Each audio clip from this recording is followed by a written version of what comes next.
Donc cet atelier est concentré autour du DMP, clé de voûte du partage d'informations. Donc on en a déjà assez échangé, enfin on a déjà échangé ce matin sur ce sujet. Cet atelier est vraiment un atelier très, très pratique. Donc tout d'abord, Monsieur Stener en fait fera un état des lieux très général et un bref rappel de l'histoire du DMP. Après, Monsieur Lederman, administrateur d'Alsace Santé et directeur d'hôpital, présentera l'état des lieux du déploiement en Alsace et également la vision hôpital. Et après, on rentrera dans la pratique quotidienne de la médecine de ville avec les retours d'expérience et des démonstrations aussi qui vont être présentées par le docteur Charles et le docteur Bronner.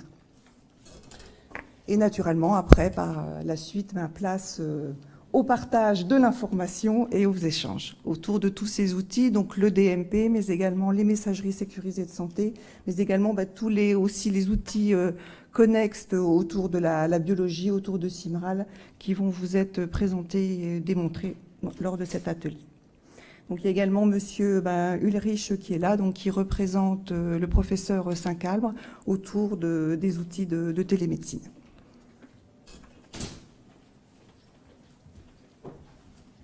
Bien, juste en 2 minutes, d'où on vient et où on va.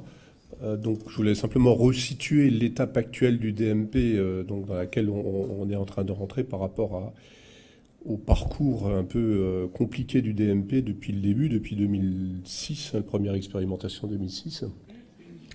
Donc, qui ont été menées. Il faut rappeler qu'à l'époque, c'était des expérimentations régionales, donc c'était des DMP régionaux qui ont été arrêtés suite à la publication du rapport Gagneux qui date d'avril 2008.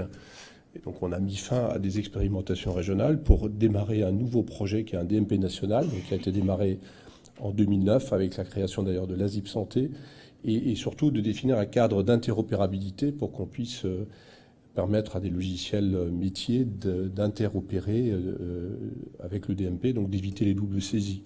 Et donc c'est un gros travail qui a été fait à ce niveau-là. Et le DMP, dans sa version nationale, est sorti en début 2011.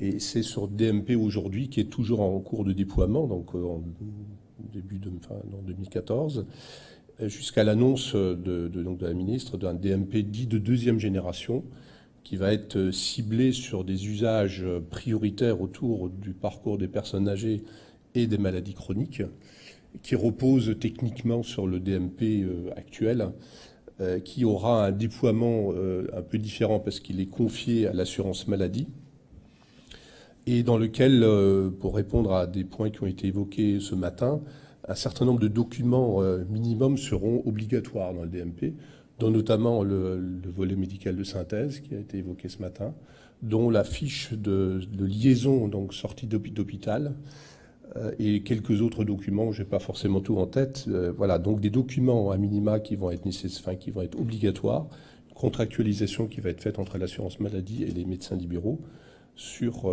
ce contenu et sur ce mode de déploiement. Donc voilà rapidement l'histoire. Donc quand on parle de 500 millions d'euros, tout ça c'est un peu flou, global. Ça intègre d'autres coûts qui notamment ont été versés aux hôpitaux pour se rendre compte, enfin déjà pour avoir des dossiers médicaux informatisés qui puissent échanger avec le DMP. Donc tout ça, c'est un peu globalisant. La période, les chiffres de l'ASIP Santé parlent plutôt de 190 millions sur la période du DMP national, donc à partir de 2011 jusqu'à la période actuelle. Donc voilà rapidement d'où on vient. Donc on rentre dans une période ici qui est une période de transition entre le portage actuel par l'ASIP Santé et l'assurance maladie qui va prendre le relais. En attendant, en région, donc les maîtrises d'ouvrage régionales que nous sommes continuons à accompagner à minima, on va dire, le déploiement du DMP actuel pour pas que ça s'essouffle complètement avant la reprise opérationnelle de l'assurance maladie, si ce n'est qu'on accompagne aujourd'hui l'assurance maladie dans le dispositif Prado, donc retour au domicile, mais qui touche un nombre de patients extrêmement limité.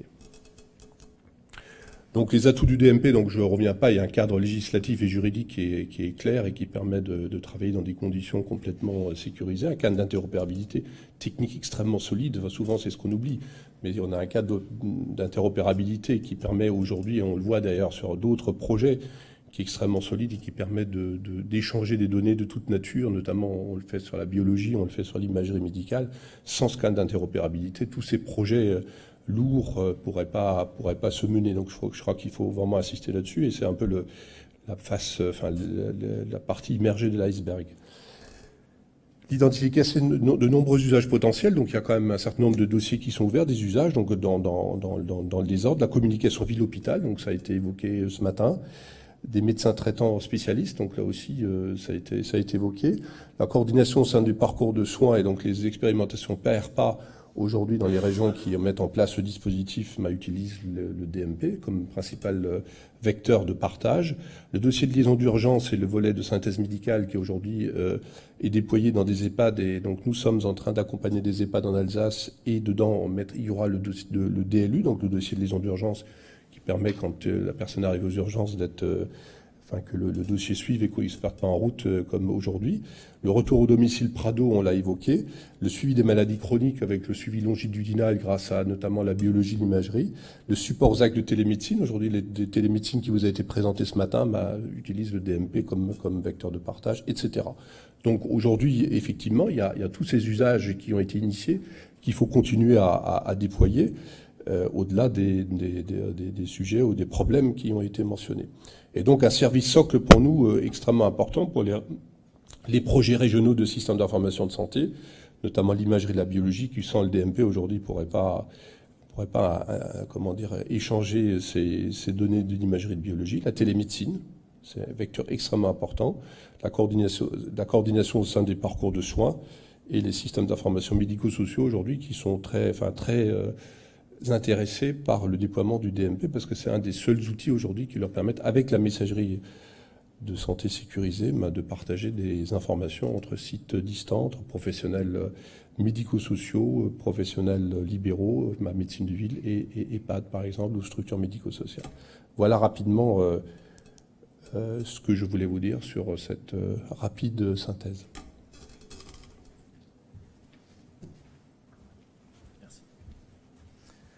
Alors rebonjour. Un état des lieux en Alsace, donc c'est à peu près la même carte. Vous voyez que la différence, c'est que celle-ci est au 30 septembre.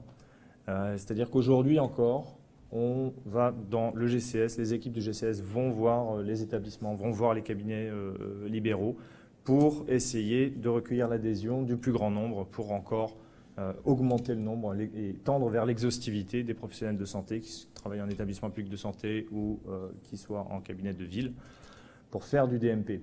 Donc, si on fait un bref rappel en arrière, vous l'avez fait Gaston, mais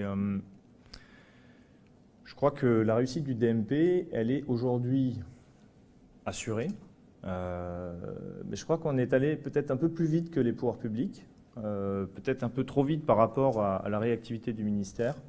Et aujourd'hui, on a pu constater depuis 2012 un essoufflement effectivement des créations, des alimentations, un essoufflement peut-être un peu de l'adhésion au dispositif, avec des critiques qu'on peut entendre. Il y a des DMP qui sont vides, il y a des circuits qui ne sont pas totalement opérationnels, parce que justement, on a eu ce qu'on peut qualifier d'atermoiement, qui aujourd'hui, on l'espère, et on le voit dans la future loi de santé, connaîtront un terme très prochainement. Alors, portage de projet transféré à la Caisse nationale d'assurance maladie. Là aussi, l'Alsace a fait preuve d'anticipation, puisqu'on a souhaité porter un projet d'extension du DMP au volet biologie. Aujourd'hui, on est titulaire d'une expérimentation nationale réalisée en Alsace. Donc ça, c'est un point fort de l'Alsace. Ça contribue non seulement à la visibilité alsacienne, mais aussi et surtout à la complétude du dossier. Et je pense que finalement, ce sont les usages qui vont créer le besoin. Puisque plus on sera nombreux à utiliser le DMP, et plus il sera complet, et plus il sera utilisé. Voilà, donc la liste, les deux établissements supplémentaires sont 2 sites de l'UGCAM qui sont intervenus, qui ont rejoint le dispositif au courant du mois de septembre. Voilà, donc les mêmes diapos.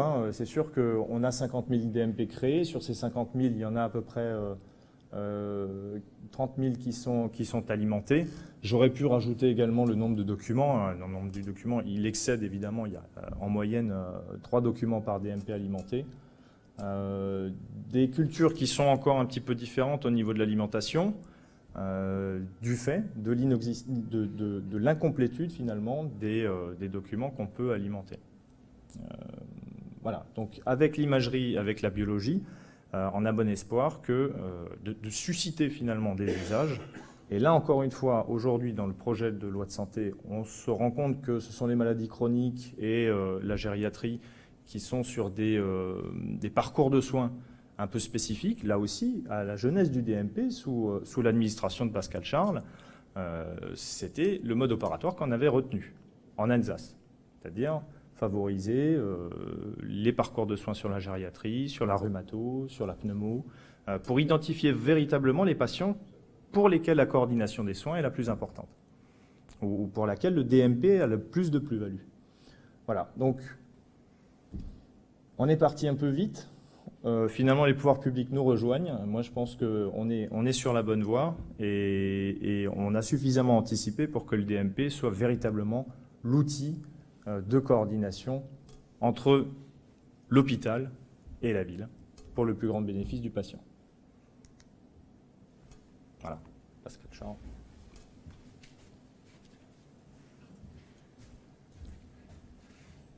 Alors, je ne sais pas si je vais réussir à partir d'ici, mais on l'a dit, on l'a vu sur la diapositive de M. Lederman, 80% des médecins libéraux qui utilisent le DMP ont un logiciel interopérable. On l'a dit ce matin, il faut, pour que les médecins libéraux s'emparent de ce DMP, leur apporter de l'interopérabilité, leur apporter des financements pour que leurs éditeurs de logiciels puissent fabriquer de l'interopérabilité, et il faut leur apporter de la matière. L'interopérabilité qu'il faut leur apporter, c'est pour leur apporter de la simplicité et de la rapidité. Donc, petit rappel sur les messageries et le DMP, le rapport entre les deux. La messagerie envoie ponctuel d'une information à un ou plusieurs destinataires qui sont déjà identifiés, qui font déjà partie du parcours de soins du patient, mais aucune information stockée. DMP, espace de stockage, l'information reste disponible pour tout professionnel qui prendra en charge le patient demain. Petit rappel sur le logiciel interopérable et non interopérable. Le logiciel interopérable, c'est celui qui établit automatiquement à l'ouverture d'un dossier patient qui a un DMP la connexion avec le DMP distant et permet à partir de là de faire des échanges en aller et en retour, alors que le logiciel non interopérable est obligé de passer par un explorateur Internet, la recherche d'un site, l'identification du praticien, l'ouverture du dossier du patient et seulement après la recherche de l'élément. Alors comment ça se passe dans le concret? Voilà. Alors là, je pense que je vais être obligé d'activer les liens ou d'avoir une aide.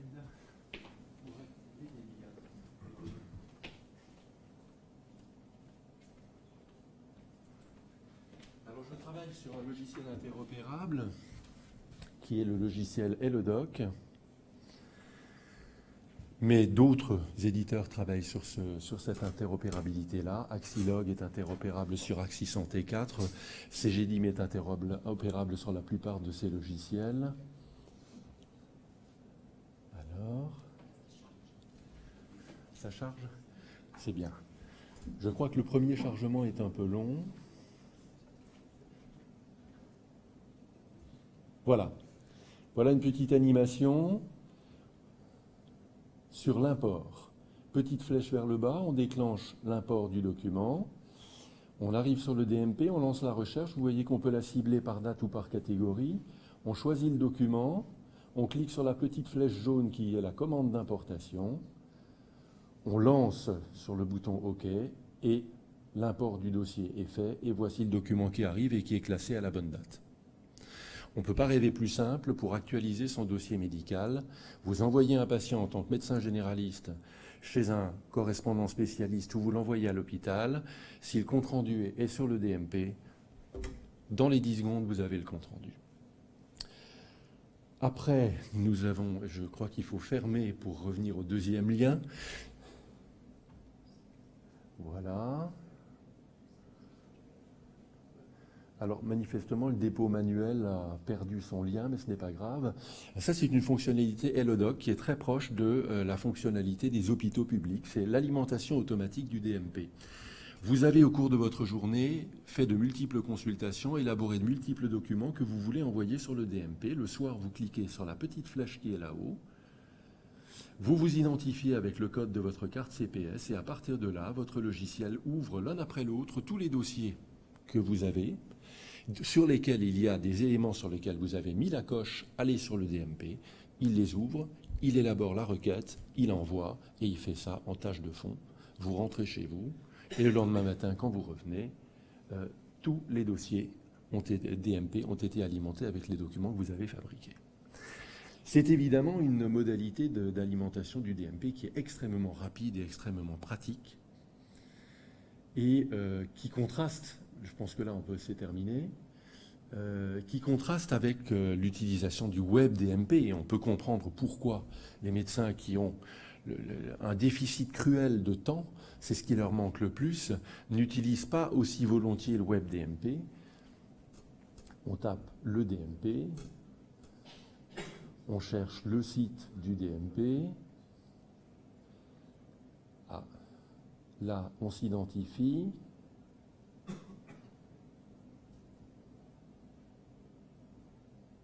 On arrive sur le DMP, on tape le nom. Quel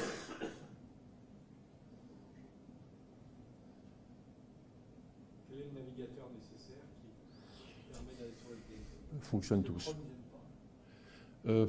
Internet Explorer, Firefox, Chrome, pas de souci. Donc voilà, ça c'est la visualisation d'un DMP par le web DMP. C'est évidemment un peu plus long. C'est pas extraordinairement long non plus, ça dépend aussi de la connexion Internet que l'on a. Donc là, je pense qu'on peut fermer.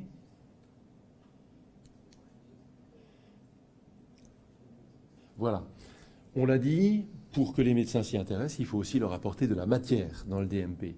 Alors, je suis pneumologue, évidemment, alors j'ai un centre d'intérêt particulier sur l'imagerie, mais ce que je voulais montrer par la présentation qui va suivre, et on n'est pas encore sur CIMRAL, parce que CIMRAL est en train de se mettre en place et qu'on pourra certainement lire les premiers scanners, je pense, en janvier, mais on est sur le PAX de mon radiologue favori, celui qui exerce dans ma clinique, et si vous activez le lien présentation, vous verrez que l'on peut parfaitement lire un scanner qui est pourtant extrêmement volumineux en informations. On peut parfaitement lire un scanner dans des conditions techniques tout à fait acceptables, en ligne. Là, je ferme le compte-rendu. Voilà. Vous voyez que l'image passe quand même relativement rapidement et au passage, je peux évidemment stocker les images qui m'intéressent le plus et les incorporer dans mon dossier. Donc là aussi, on peut fermer.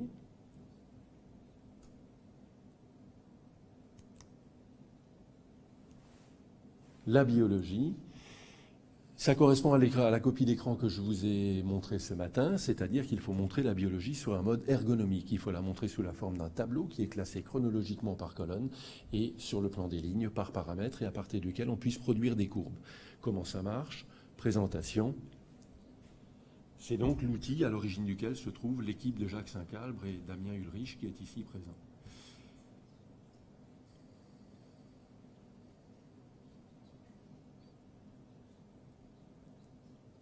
Jacques Saint-Calbre a bien voulu nous prêter son dossier biologique. Donc vous voyez, première date, dernière date, nombre de laboratoires qui ont alimenté le tableau.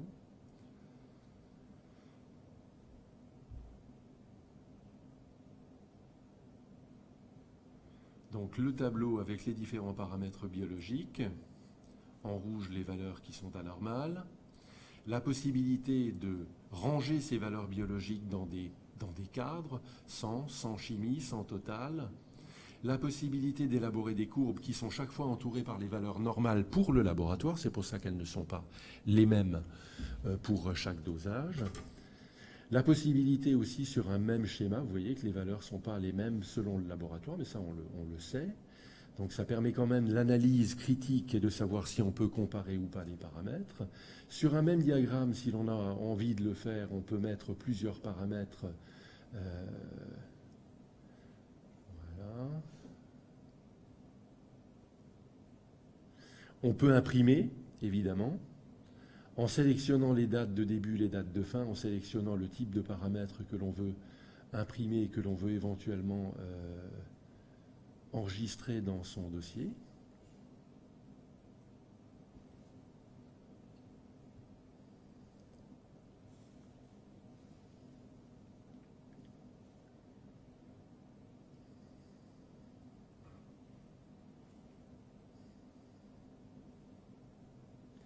On peut agrandir le tableau pour avoir à l'écran plus de paramètres.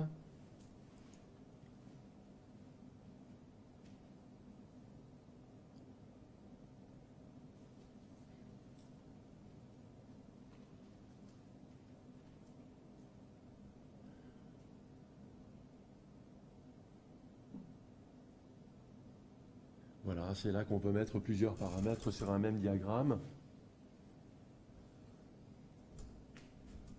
Voilà, grosso modo, on se déconnecte.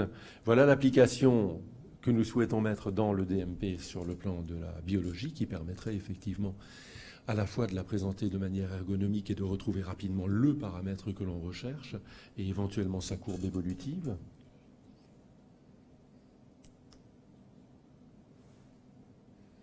Alors voilà. Alors l'interopérabilité, ça c'est des petites notions techniques.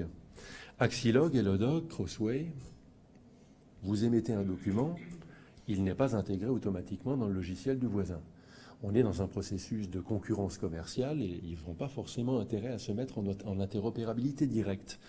L'idée était donc de faire au passage un espace de confiance qui est le DMP, et de demander à tous les éditeurs de logiciels de se rendre compatibles avec cet intermédiaire, et au travers de cet intermédiaire, on peut émettre un document d'un logiciel et le récupérer sur l'autre. C'est le principe de l'interopérabilité, c'est le principe de l'espace de confiance partagé. Pour MS Santé, c'est un peu pareil, MS Santé n'a pas vocation à devenir véritablement une messagerie. Vous l'avez vu ce matin, on vous l'a présenté à l'écran, c'est en fait un webmail. L'ASIP ne souhaite pas devenir un opérateur industriel et ne développera pas une messagerie type client-messagerie, type Outlook avec MS Santé. Par contre, elle met à disposition de tous les émetteurs, de tous les éditeurs de messagerie, cet espace de confiance et leur demande de se mettre en interopérabilité pour qu'un apicryptien puisse envoyer un document qui soit récupéré par MS Santé MS Secure, pardon, de CGDIM ou par DoctorNet CPS ou toute autre messagerie sécurisée. Les intérêts de ces outils, Claude Bronner.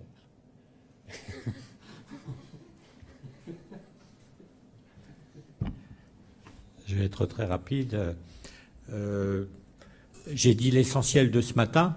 Les intérêts de ces outils ne se discutent pas. Tout ce qui permet la communication, une meilleure communication, évidemment que c'est très bien. Moi, ce qui me fâche un peu, c'est tout simplement les délais de mise en route. Ce que Pascal Charles vous a présenté sur la biologie, par exemple, à peu de choses près, ça existait déjà en 2008. En 2008, l'équipe de Jacques Saint-Calbre avait déjà, ils l'ont amélioré un peu, mais fondamentalement, ça existait déjà. Et donc, on est en 2014, c'est toujours pas dans le DMP. Hein, donc, il y a eu un appel d'offres, etc. Ça va prendre encore pratiquement une année pour que ça fonctionne vraiment. Et c'est ça qui me fâche. C'est pas l'intérêt. C'est tout simplement cette pesanteur qui fait que ça n'avance pas et qu'il y a quelques blocages. Par exemple, tu as bien montré entre Elodoc et Axis Santé, on peut pas communiquer. Bien sûr que si, on peut communiquer. Il suffit de communiquer par messagerie, quoi. Et au lieu de mettre en place une communication entre les médecins par messagerie et de se débrouiller pour mettre une petite dérivation qui va vers le DMP, ce qui aurait quand même été la bonne solution, on en est encore à essayer de faire tout par le DMP. Ça finira quand même, comme on l'avait dit, par les messageries. Donc, mon problème à moi, qui est un problème pratique, c'est d'abord un problème de réactivité, quoi. Puis après, bon, je suis un toubib normal. Quand je reçois une lettre de l'hôpital, par exemple, comment je fais? En général, j'ai 4-5 pages pour un patient un peu lourd. Je file à toute allure aux conclusions. Quand les conclusions me semblent bien résumer le problème, je copie. Actuellement, je copie. Je copie dans mon logiciel quelques mots.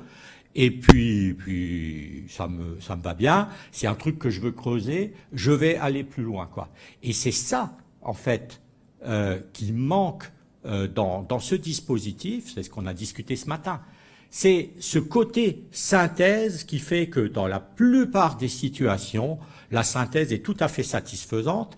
Et quand la synthèse n'est pas satisfaisante, et c'est ce que nous dit Pascal Charles, lui, quand il veut aller voir un scanner, c'est vrai que la synthèse, c'est pas son problème, quoi. Hein?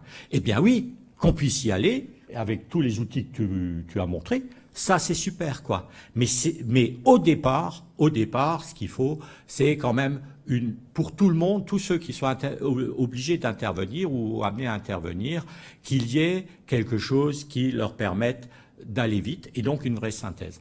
Ce n'est absolument pas prévu. Ils y ont pensé, hein. Grâce au logiciel, grâce à la fiche de synthèse du patient, on va faire une synthèse qu'on va mettre à peu près gratuitement sur le machin. Sauf que tout ça, ça prend du temps. Et je crois que le problème principal, c'est le temps qui est très mal géré. Au début du DMP, Xavier Bertrand avait eu le malheur de répondre à un journaliste. Mais de toute façon, ça ne prendra pas plus de 5 minutes. Et évidemment, tous les médecins avaient dit... Qui s'imagine, on fait des consultes à 15 minutes, si on met 5 minutes pour faire le DMP. Mais ça montre bien la difficulté qu'on a à comprendre cette problématique et surtout à la mettre en œuvre. Mais l'intérêt des outils, lui, il ne se discute pas. Ce que j'ai dit ce matin sur l'avenir du DMP, est-ce que ce sera plutôt le patient, etc., seul l'avenir nous le dira. Donc, je ne suis pas dans le futur. Ce qui m'intéresse, c'est aujourd'hui.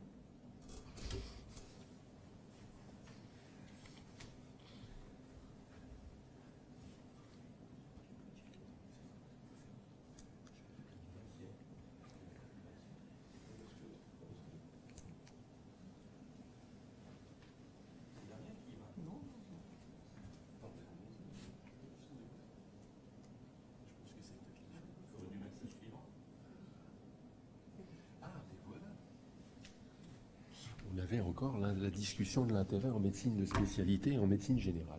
Nous avons encore des joutes, Claude. Donc l'intérêt en médecine de spécialité, c'est la rapidité de la disponibilité immédiate des faits du passé médical du patient, chose que le spécialiste n'a très souvent pas, parce qu'on lui envoie un patient pour un problème ponctuel, par exemple de dyspnée, mais personne ne lui fait part qu'il a passé une gastro il y a 3 mois parce qu'il avait mal à l'estomac et qu'on y a trouvé un gros reflux, par exemple.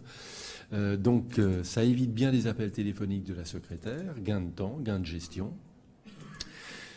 Gestion du cas possible parce qu'on a l'information en immédiat en une séance au lieu de la faire en 2. Donc je pense que pour le système de soins sur le plan à la fois de la démographie et sur le plan de l'économie, ça ne peut avoir que de l'intérêt. Et pour le patient, ça ne se discute même pas. La rapidité de l'envoi de l'information, la coordination est améliorée. Les coûts pour le cabinet, plus de frais de timbrage, plus de frais de bureau, plus de frais de personnel. On l'a vu, on gagne sur ces 3 tableaux-là. L'accès du patient au dossier, c'est une forme d'éducation thérapeutique. Le fait, vous savez que beaucoup de spécialistes aujourd'hui dictent leurs lettres devant le patient. Et si le patient a une question à poser parce qu'il n'a pas compris, il la pose à ce moment-là. Et de mettre cette lettre sur le DMP et en lecture au patient, certes, c'est un risque, mais c'est aussi une manière d'apporter une éducation thérapeutique et ça évite bien des rappels téléphoniques le lendemain ou le surlendemain pour obtenir des compléments d'information. Et finalement, ça formalise aussi, en termes informatiques, ce que nombre de patients nous demandent de longue date. Enfin, j'ai un minimum de 50% des patients qui me disent à la fin de la consultation, docteur, est-ce que je peux avoir un double pour mon dossier? Donc, tant qu'à faire, j'aime autant le leur mettre en ligne et qu'ils aillent le télécharger. Ah, oh non, on n'a pas zappé le généraliste quand même. Il y avait une diapo pour l'intérêt en médecine générale. Ah ben non, elle a sauté. Mais Claude, tu as dit ce que tu en pensais? Oui, mais bien sûr. Voilà. Voilà. Donc place au débat.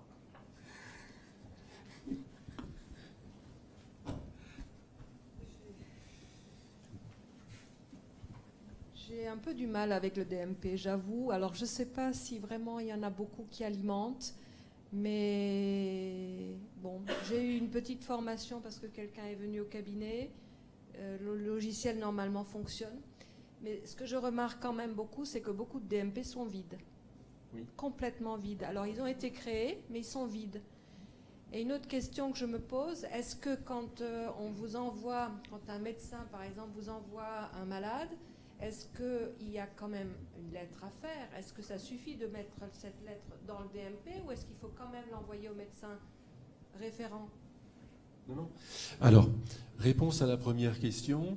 Les DMP vides, en fait, ont été créés parce que dans l'expérimentation initiale que nous avions menée, nous avions eu l'occasion, c'était à l'époque l'Union régionale des médecins libéraux qui envoyait M. Miclot et M. Kleinberg et deux de leurs collègues dans les cabinets, nous avions eu l'impression que la création du DMP, qui, c'est vrai, est l'opération la plus longue parce qu'elle nécessite une explication aux patients.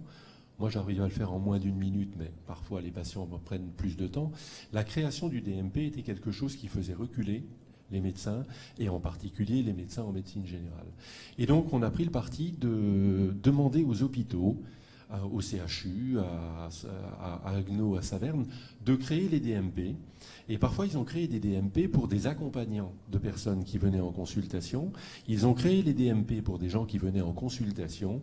Or, pour le moment, dans le cadre des CME, l'acceptation de l'export de l'information vers le DMP n'a été faite que pour le compte-rendu d'hospitalisation. Ce qui fait que, en fait, ce travail de création des DMP qui sont vides a été fait pour soulager la médecine libérale de cette opération de création, dans la mesure où l'explication a déjà été donnée et où le DMP est créé. La deuxième chose, c'est que je travaille avec un certain nombre de collègues généralistes dont je sais qu'ils utilisent le DMP, donc je sais que quand je vois un patient qui vient du docteur Intel, je vais sur le DMP, je télécharge sa lettre. J'ai donc plus besoin de lettre papier. Et sur le plan juridique ou médico-légal, la lettre est là. Hein. Et les hôpitaux alimentent quand même les DMP? Parce que j'ai pas l'impression qu'ils alimentent beaucoup. Si, ils alimentent le DMP de manière automatique avec les comptes rendus d'hospitalisation. Maintenant, les comptes rendus de consultation sont en train de démarrer. Il faut dire que les hôpitaux, eux aussi, sont en train de déployer dans la plupart des hôpitaux alsaciens un logiciel qui s'appelle DXCare. Et que donc, un peu comme dans les cabinets, ils ont déployé des logiciels interopérables et que pendant un certain temps, les courriers de consultation qui étaient produits dans Word ne pouvaient pas être envoyés sur le DMP sur le mode automatique. Et aujourd'hui, de plus en plus de services utilisent DX Courrier, la fonction courrier de DXCare, qui est directement interopérable et qui peut donc aller automatiquement sur le DMP. Il est clair que dans nos cabinets, il y a des problèmes techniques. Pour y arriver, il faut un logiciel interopérable, il faut une petite formation de départ. Dans les hôpitaux, c'est démultiplié par le nombre de services. Docteur. Alors effectivement, pardonnez-moi juste une précision, les hôpitaux font passer la typologie des documents qui permettent d'alimenter qui sont autorisés à alimenter les DMP en commission médicale d'établissement. Et donc, ce qui explique que vous avez certains hôpitaux pour lesquels il n'y a que les comptes rendus de consultation qui ont été autorisés à alimenter le DMP. Vous avez d'autres hôpitaux où il y a une typologie très claire avec une dizaine de documents, notamment aussi les comptes rendus opératoires. Certains hôpitaux ont refusé les comptes rendus opératoires comme pièces pouvant alimenter le DMP pour le caractère anxiogène que ça peut révéler chez des patients. Dire qu'on diminue leur T2A. Comment ? Diminuer leur T2A s'ils ne mettent pas à disposition les informations utiles aux patients et aux médecins. C'est une question. À un moment donné, c'est par le fric qu'on impose des choses. Mais ils ont été financés, les hôpitaux, pour tout ça. Ah. Champagne-Ardenne, 4 établissements, 852 000 €, un DMP créé, il n'y a rien dedans. Et le patient revient en disant « Ah docteur, c'est vous qui devez l'alimenter ». Alors il y a quand même un problème. Le problème, en fait, on le voit bien là, c'est la hiérarchie. C'est-à-dire, dans les hôpitaux, la CME, le machin, le truc, le chef de service, enfin, faut que ce soit la hiérarchie. Alors que la relation médicale, c'est d'abord une relation de soignant à patient et à autres soignants. Et donc, tant qu'on n'aura pas compris que ça ne peut fonctionner que si les médecins, voire les paramédicaux, parlent entre eux d'un patient, ça ne marchera pas. Tant que c'est le directeur de l'hôpital et la CME qui décidera ce que les médecins ont le droit d'échanger sur leurs patients, on ne s'en sortira pas, quoi. La CME, c'est les médecins.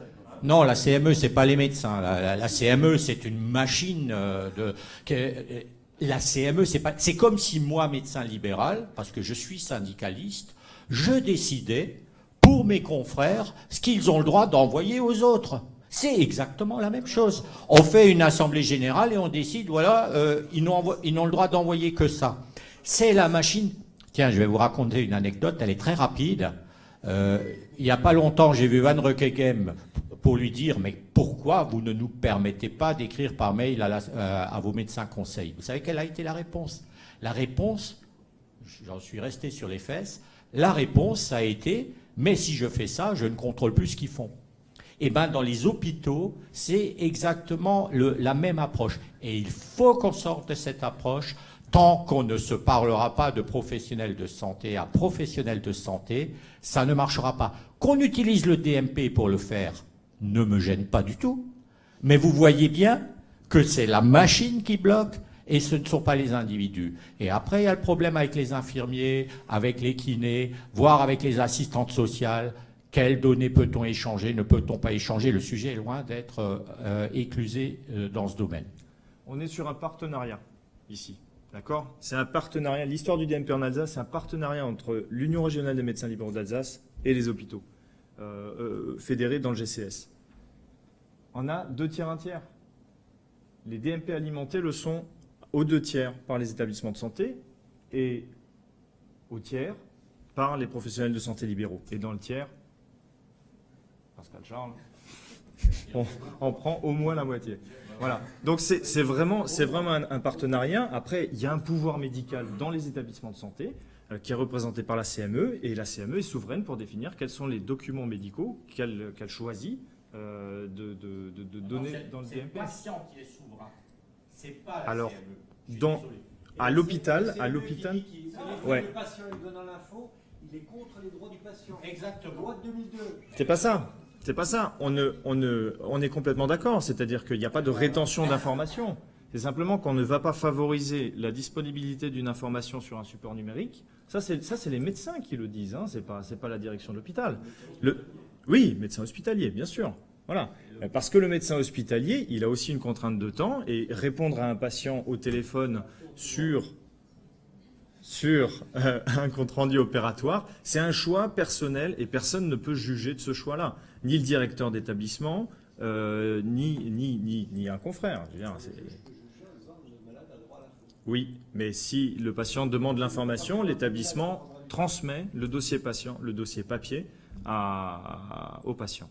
Voilà, je pense que l'information, il peut l'avoir. C'était déjà une révolution culturelle que de partager l'information médicale avec les patients.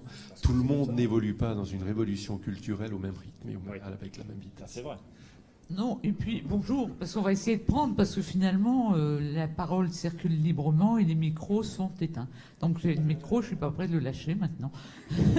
Docteur Dominique Jolin-Flamme, donc je suis secrétaire général de l'URPS Languedoc-Roussillon et à titre accessoire, administrateur adjoint du GCS Languedoc-Roussillon. On a largement parlé, et puis on tourne autour du pot. Le DMP a beaucoup souffert de quand on est parti d'un dossier médical partagé, un dossier médical patient, avec des droits de masquage. Qu'est-ce qu'on laisse? Qu'est-ce qu'on est en droit de mettre sur son DMP? Est-ce que je mets sa scintigraphie où on met qu'il y a des métastases partout et où il va aller chercher sur Internet? Alors que c'est plutôt du rôle de la messagerie sécurisée où l'information doit passer du radiologue ou du CH au médecin généraliste pour qu'on puisse avoir une information partageable avec le patient. Et on tourne autour du pot, on a du mal à organiser ce qui est partagé tout de suite, partageable et visible tout de suite, et puis ce qui nécessite qu'il y ait des explications parce que ça peut être terriblement anxiogène pour le patient. Je continuerai après en disant que nous, on est tous des vieux... on rêve tous d'un dossier. Tous ces outils sont utiles et on en rêve depuis longtemps. Moi, je suis sidérée de voir qu'on va le faire sur la maladie chronique. C'était le projet qu'on avait développé en 2006. Et le 31 décembre 2006, on a tout fermé. Et nous, en Languedoc-Roussillon, on s'était dit, les seuls patients pour lesquels on a besoin de partager de l'information, c'est la maladie chronique. On y arrive en 2014, je ne verrai pas pour ma retraite, c'est dommage. Derrière... il y a 2 choses dont je voudrais parler. Le premier, mais moi qui m'inquiète depuis 2009, c'est l'arrivée à la table de l'ASIC, de l'assurance maladie. Et aujourd'hui, dans la loi de santé, de la mise en place du DMP par l'assurance maladie. Et honnêtement, je veux des garanties que ces dossiers seront effectivement des dossiers patients et pas forcément partagés avec l'assurance maladie, parce que là, ça pose problème. La deuxième chose dont vous n'avez pas parlé du tout, c'est d'une chose qui me semble fondamentale dans le DMP, c'est le médicament. Parce qu'une chose dont on a réellement tous besoin, c'est de savoir ce que prennent nos patients. Et que finalement, sur ce partage de l'information, tu vois, l'outil que vous développez sur la biologie me passionne. Mais je me dis, punaise, on aurait le même outil sur les médicaments pris par nos patients. Quelle belle avancée pour les médecins qui s'occupent de nos patients. Hein. Donc, vous avez par exemple 5158 prescriptions de médicaments qui sont alimentées par les établissements de santé dans le DMP. et oui, mais derrière, si on refait de l'eau... On a l'historique des remboursements qui existe, ça existe. Ça existe, t'as pas la posologie ni même la dose. Tu as le médicament, t'as pas la posologie et la dose. On y va. Ah, t'as une première information. T'as pas tout. Ça aide quand même bien. Et la posologie, tout ça, c'est un problème, c'est encore une fois plus un problème de communication. Le meilleur garant de ce qu'il prend, c'est encore le patient. On oppose malheureusement le patient et les professionnels de santé et on n'a pas réussi à faire la synthèse. On est parti du dossier personnel du patient, on est allé vers le dossier partagé maintenant, les professionnels ont fini par gagner parce que c'était illogique. Eh ben, en fait, il faut les deux. Il faut que le patient ait moyen d'alimenter son dossier et de le fournir aux professionnels. Il faut que les professionnels puissent le faire. Et il faut arrêter de rêver. Il y aura toujours des choses qui ne seront pas dans les dossiers. Le fantasme des médecins d'avoir tout dans le dossier, ça s'appelle un fantasme. Moi, quand je fais une lettre à un spécialiste, je prends les données et après je regarde mon patient et je dis, est-ce qu'on lui dit ça? Et la plupart du temps, je dis, si, on va lui dire parce que c'est quand même important pour lui. Mais de temps en temps, il y a des trucs que je raye. La dépression, machin, alors qu'on est dans un tout autre problème. Moi, je peux comprendre que le patient n'ait pas envie qu'un spécialiste d'organes précis ait cet antécédent. Voilà, c'est aussi simple que ça. Mais ça, on n'arrive pas à le prendre en compte et c'est l'obstacle principal du DMP à long terme. Et une fois qu'il y a un machin dedans, il y est à vie et tous les professionnels qui vont accéder y auront plus ou moins accès parce qu'au départ, ils avaient prévu les trucs d'accès par hiérarchie et tout. Ça n'a jamais fonctionné. Ça n'a jamais fonctionné. Ça ne fonctionne pas. Il y a quand même toujours une classification des documents dans le DMP, notamment à travers un logiciel DMP compatible. On a cette classification qui correspond à la classification. Non, mais vous l'avez vu fonctionner déjà sur le PC du docteur Charles, oui. Dis voir quels sont les blocages sur le DMP. Mais non. Sur le DMP, quand vous déposez un document, il faut qu'il soit classifié. Les documents reçus par le DMP, c'est soit un compte-rendu de consultation, soit un compte-rendu de biologie, soit un compte-rendu de radio. Mais en fait, sur des logiciels interopérables, lorsque vous créez un nouveau quelque chose, vous ne cliquez pas sur le même bouton quand vous créez une nouvelle biologie que quand vous créez une nouvelle consultation, que quand vous créez une nouvelle image. Or, cette catégorisation au moment de la création du document dans ton dossier est la même que celle qui est sur le DMP. Oui, mais ça limite en quoi l'accès de quelqu'un qui accède au DMP? Que tu écrives biologie ou radio, est-ce que ça limite à quelqu'un qui accède au DMP? Ah non, mais tu as la possibilité de cocher une case si tu ne veux pas que le patient le voie avant qu'il ait été vu par son médecin traitant. Donc on a fait le truc que des médecins vers les patients, mais on n'a pas donné aux patients la possibilité de dire « moi je ne veux pas que ma belle-sœur qui bosse au laboratoire parce que je suis petit ». Mais ça ne marche pas. Montrez-le-moi, ça ne marche pas. Juste une petite réponse sur le DP, la pharmacie, le traitement et le DMP. Il y a des travaux de connexion des DP et des pharmaciens vers le DMP. Ils se heurtent, semble-t-il, pour le moment encore à des problèmes techniques parce que les standards ne sont pas les mêmes. Alors je ne sais pas comment on va évoluer, mais ça continue de travailler. C'est plus pour être d'argent que technique. Les pharmaciens ont payé eux-mêmes le développement, ils n'ont pas envie non plus de le modéliser effectivement la développement principal. Ce qui est logique. Christine Bertin-Belot, je préside l'URPS Franche-Comté, qui est une des régions pilotes pour le DMP depuis 10 ans bientôt. Donc toutes ces conversations effectivement sur la technique, sur le contenu, sur l'éthique, sur tous les problèmes que soulevait le DMP, ça fait bientôt 10 ans qu'on a tourné autour et qu'on a, je pense, fait un peu le tour du sujet. Maintenant, on est dans la phase de déploiement, comme vous en Alsace. Et pour répondre à ma consoeur, pour quelle raison, lorsqu'on ouvre un DMP, il n'y a rien dedans? Eh bien, simplement, parlons franc, il n'y a jamais eu de modèle économique.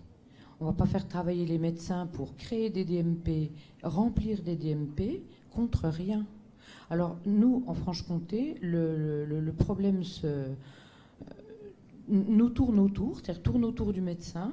L'ARS déploie avec le GC, le groupement qui s'appelle Emosist chez nous, déploie des trésors de ruses pour essayer de faire ouvrir des DMP par tout le monde, sauf par les médecins. Donc ils ont mis à contribution les centres hospitaliers, tous les établissements de soins publics et privés, qui jouent le jeu pour la plupart. Ils ont mis à contribution les infirmiers, à qui l'ARS a donné 50 000 € pour ouvrir et créer des DMP. Les infirmiers libéraux ravis sont jetés sur l'occasion pour ouvrir 2500 DMP, des coquilles vides. Effectivement, il n'y a rien dedans que ce qu'ils y ont mis eux. Mais bon, voilà, il n'y a pas d'information autre qu'infirmière. Et maintenant, on fait créer des DMP par la coordination d'appui aux professionnels de santé qui s'appelle la RESPA, qui est une structure tout à fait libérale au départ, puisqu'elle a été inventée par l'ex-URML, et qui maintenant est sous pilotage ARS, et qui est quelque chose qui nous sert beaucoup, puisque c'est une coordination d'appui aux professionnels de santé. En un mot, si vous avez un patient atteint de quelque pathologie que ce soit et qui pose un problème immédiat auquel on doit apporter des réponses, un coup de fil à la RESPA qui organise tout en 48 heures. Donc c'est un organisme qui voit beaucoup de monde et beaucoup de chroniques, beaucoup de patients âgés, handicapés. Donc ça, on est bien dedans. Que la RESPA ouvre des DMP, pourquoi pas? Moi, je suis ouverte à tout. Simplement, on n'a toujours pas résolu le problème de qui va l'alimenter et contre quoi.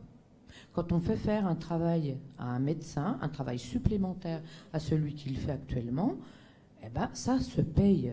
Voilà, j'ose le dire. On n'arrivera jamais à avancer tant qu'on n'aura pas créé de modèle économique. Je pense que c'est d'ailleurs pour ça que le gouvernement passe le bébé à la caisse d'assurance maladie afin, peut-être enfin, de créer une lettre clé, ce qui est notre demande depuis 10 ans bientôt.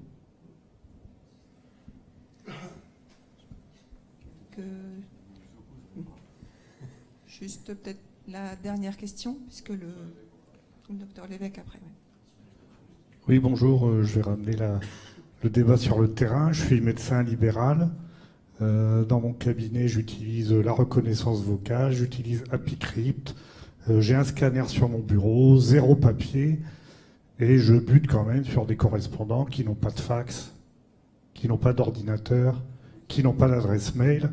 Et donc, il faudrait quand même se poser l'intérêt de nombreux médecins pour l'informatique qui est égal à peu près à 0. Et puis, puisque je vois qu'il y a beaucoup de présidents dans cette salle, je suis président de la CME de la clinique Sainte-Barbe. Et donc, c'est hôpital numérique, c'est un déploiement informatique qui n'est pas simple dans des établissements. Il y a beaucoup de travail, là on accélère, et la CME n'est pas du tout opposée au dossier médical partagé. On en parle en ce moment, on a des longues réunions, et il n'y a pas d'opposition de la CME sur ce plan-là.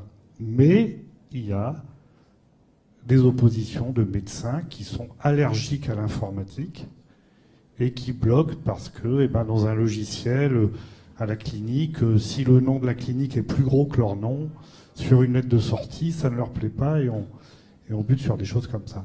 Donc ça, il faut quand même se poser ce genre de questions. Aussi, c'est bêtement pratique, mais c'est comme ça. Moi, j'ai une question toute simple pour Pascal Charles. Dans mon cabinet, mon lecteur de carte professionnelle santé n'est pas relié à mon ordinateur, mais il est relié à celui de la secrétaire, qui fait les dossiers avec la carte vitale à l'arrivée des patients et qui fait les encaissements. Alors comment, moi, en pratique, je pourrais, dans mon bureau, me connecter au DMP? Oui, alors moi la réponse que j'ai dans mon cabinet, c'est que ma secrétaire a une carte professionnelle administrative, une carte professionnelle de secrétaire qui lui permet de créer les dossiers, qui lui permet de mettre en place les feuilles de soins. Et à la fin de la journée, je déplace ma carte professionnelle de santé, la mets dans son lecteur, je valide les feuilles de soins et elles partent à la caisse d'assurance maladie.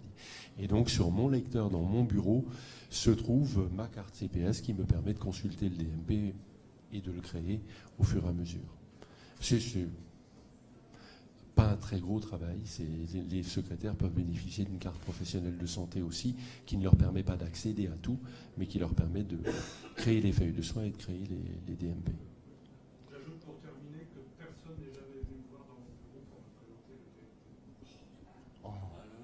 le DMP. Ça va changer. On vous a trouvé, Oui. vous êtes le soir. Alors, ça va être fait. Ça va être fait. Je vous renvoie vers les deux messieurs là-haut. Alors, c'est pas vraiment une question parce que sinon le débat il peut pas être clos. Et le problème c'est que tant que tout le monde ne joue pas le jeu, ça va être difficile de s'accrocher. Alors tout à l'heure, et je crois qu'il y a un écueil grave. Pascal Charles nous a dit le DMP est un espace de confiance partagée. Je crains que cette confiance elle ne soit pas encore en place. Réponse du côté des patients, 99% et peut-être même 99,9% des patients auxquels je le propose me disent oui, c'est extra, faites-le. Parce que la confiance, elle est vers toi, elle n'est pas vers le DMP. C'est ça la différence. C'est toi qui la mets. Du coup, le DMP profitera de la confiance que les patients accordent à l'ensemble de leurs médecins. Est-ce que les médecins font confiance au DMP? Ça, c'est Ben, je vous remercie toutes et tous, et puis bon appétit. Hein.